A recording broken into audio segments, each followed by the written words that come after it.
Yo, what's going on, Dragon Ballers? Welcome back to another breakdown video. Today we're going to go over the top 16 breakdown of the EU Cardmarket Spring Tournament, a tournament happened over in Europe. So one of their online webcam events, we're going to go over it in today's video, guys. If you're new here, definitely subscribe, hit that bell so you never miss a video. And if you guys want to help support the channel while also improving your game, check out the Patreon down below. It'll help you get ready for events just like this, more competitive style events. You get to see where my head's at competitively, and you can inquire about some coaching there. That being said, let's get started. All right, so for the top 16, we have a layout here all the way from 1st to 16th place. We got Dark Broly coming in first, and just from a quick scan of this breakdown, not a lot of red, so that's going to contribute to that. Not a lot of red, not a lot of Violent Rays, also not too much blue. And when I say blue, I'm more specifically talking about Blue Baby, which is a decently hard check to Dark Broly. Regular blue can do well against Dark Broly too, but Blue Baby just really puts the stick to Dark Broly and a lot of red decks, especially like King Piccolo, for instance. So second place, we have Sin mid-range aggro. Now you'll notice in this top 16, no Sin control. It's either this like Sin mid-range aggro or like straight up Sin aggro. Now I did inquire about the deck list, and I got some pretty odd answers, to be honest, that they weren't allowed to distribute deck lists. So I really don't know what that was all about. I am sorry for that, but I don't have access to the deck list for this event. So we're pretty much going to go over deck concepts and talk about how they fit in the meta that way. I do wish I had the list for you guys, but unfortunately I was not able to get them. If I am able to get them later on, I'll link them in the description, you know, after the time of posting, but at the time of recording, unfortunately, unable to get the deck list from the tournament organizers. Anyways, moving on. Third place, Red Green Launch. We do see Red Green Launch one more time here in the top 16 as well. Launch is one of those decks that hasn't been topping all that frequently, but it is nice to see it. And this definitely looks like more of an aggressive meta, not so much of a controlled mid-range, more so like mid-range to aggro. So seeing Red Green Launch in there, the most explosive version of Launch, makes a lot of sense. And then rounding out top 4, another Dark Broly. We've been seeing this kind of kick where Dark Broly's been doing just very, very well lately. Like, there was a time, more so in the beginning of set 12, and even a little bit before set 12, Dark Broly was absolutely dominating. And then Red kind of came in and pushed it out a bit, but it seems like Dark Broly's been making a bit of a comeback over the last several events. And then 5th place, Sin mid-range. 6th, Majin Vegeta. Seeing Majin Vegeta place pretty highly is kind of cool. And then 7th, another Sin aggro. Then 8th, a King Piccolo. So you go all the way down to 8th before you see a King Piccolo. Pretty unusual. I don't really know what is pushing it out. Maybe it's something like Sin Shenron. I know Sin can be a kind of tough matchup for King Piccolo, both the aggro and the control versions, because starting at such low life, if your win con is literally Cell Xeno, and if you can drop that before King Piccolo can awaken, it does require you to go first, but if you can do that, that can automatically win you the matchup. And then Sin control, the 9 drop can be a little bit tough to out, because a lot of your attackers are so small, you don't have a ton of great removal outside the -2 on the Unison, which you don't really want to use to remove one battle card. You can do it in a pinch, but it's kind of tough. And then going from 9th to 16th, we have Soul Striker Reboot, Red Blue. I'm assuming this is what we saw similar to last week, where we had the Red Blue Frieza engine in Soul Striker. And then we have a 10th place Vegex, another Launch Red Green at 11th, another 12th Dark Broly, 13th Blue Yellow Skillless Gohan. Shout out to whoever this was, because you're awesome. 14th Dark Broly, 15th SS3 Reboot Mono Blue. I know a lot of people have been asking for this list. I will try and find it if I can once again, but seeing SS3 in a top 16, kind of neat. And then going all the way to 16th before seeing a Mecha Frieza is honestly pretty surprising. Now I think this will change a lot when we get into set 13 with Power of a Super Saiyan and some of the new tools that Mecha Frieza gets to play with, but surprising to only see one in the top 16, and it seems like this Mecha player just luckily squeezed in the top 16. That's kind of strange. But anyways, let's go deck by deck. So once again, Dark Broly. I really don't know what's causing this lack of red the past few weeks. It might be Sin Shenron. Sin has been gaining popularity, and I know that is a rougher matchup for King Piccolo. So that can definitely be the case, and we know that Dark Broly has a really good Sin matchup because you have your drop area interruption, and against any of those like mid-range control decks, if you can stick the 5-drop Draft Box 6 Demigra against them and just swing with it turn after turn after turn, that's going to wear out a lot of these mid-range control decks, and that's going to help Dark Broly seal the deal. But these Sin lists were much more aggressive, and a card that helps in that matchup is definitely Mass Sand Brainwash No More.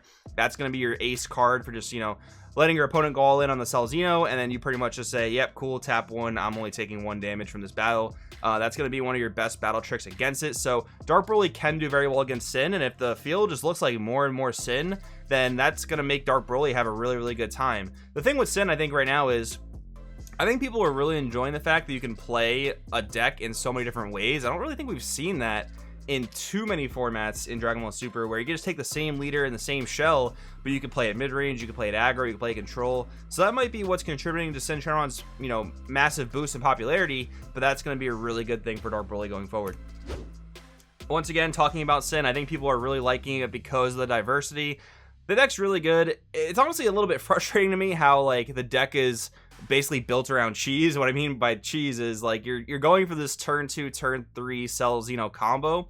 The leader and none of the cards in the deck are able to actually grab Cell Xeno on the unawakened side, because you have to look at top 5 and add Shadow Dragon. So seeing that Cell Xeno, now don't get me wrong, like, seeing your secret rare really early is not all that uncommon. It happens to me plenty of times, and but I think that's more so when you're looking at decks that have a natural draw one. But besides that, I mean, you can win in Sin Shenron without drawing Cell Xeno. That's just the easiest way to do it. The main way you're doing it in the aggro version is you're playing the 8-drop Omega Shenron, and then you're playing like the 4-drop Nova Shenron, which you could play both of those for 1. Who thought that was a good idea?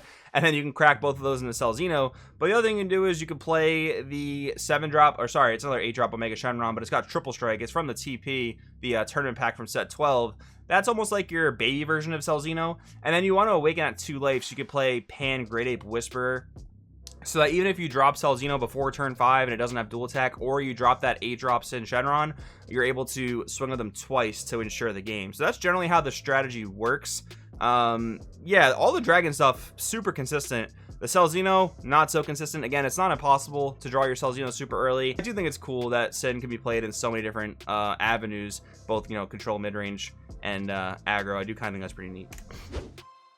Once again, launch, we haven't been seeing launch top super consistently. We've seen some red blue, we've seen some red green blue, we've seen some red green on occasion, but again, this being a really hyper aggressive looking format in this particular tournament, it does make sense that, you know, red green launch did well here, because Piccolo Junior Activator Peace plus like Gogeta Acrobatic Warrior, that's a lot of damage really quickly, and that's the most explosive version of launch you can play. The other variants are generally more mid-rangey / defensive, so if you're just going full out aggro in a given environment, launch red green is going to do quite well. And then we do have the one Majin Vegeta. This is kind of cool. I did label this as a rogue deck I would recommend for April 2021, and I do think the deck is pretty good. I think when you're looking at aggro options, there are better aggro options.